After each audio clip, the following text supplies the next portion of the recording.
پیار محبت کے نام پر کسی کو استعمال کرنا تو آسان ہے، مگر استعمال کرنے والوں کا انجام بہت برا ہوتا ہے، کیونکہ رب کریم نے انسان کو بھیجنے سے پہلے مکافات عمل کا نظام طے کر لیا تھا۔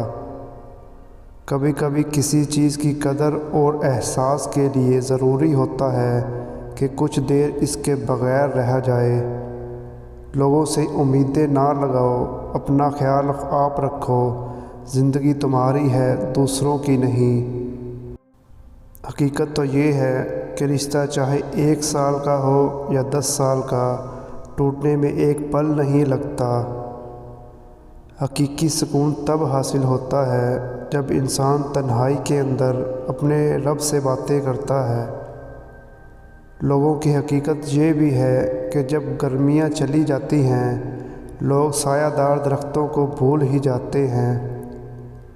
بابا جی کہا کرتے تھے کہ جو لوگ ماضی کی یادوں میں اور مستقبل کے اندیشے میں مبتلا رہتے ہیں، وہ اپنے حال کو برباد کر دیتے ہیں۔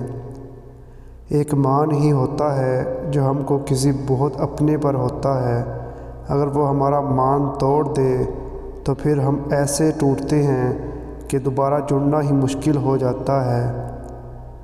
ہمیشہ کے لیے یاد رکھی جانے والی چیز دشمنوں کا ظلم نہیں بلکہ ہمارے اپنوں کی خاموشی ہوتی ہے۔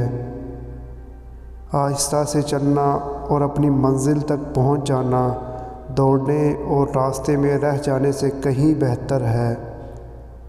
خیرات دینے کی عادت ڈالو، خیرات دینا تم کو آگ سے چھڑاتا ہے۔ کسی شخص کے ساتھ اس طرح کا سلوک نہ کرو جو تم اپنے ساتھ نہیں چاہتے۔ عرق گلاب کے اندر شہد ملا کر چہرے پر لگاؤ، رنگ دودھ جیسا ہو جائے گا اور چہرہ جوان نظر آنے لگے گا۔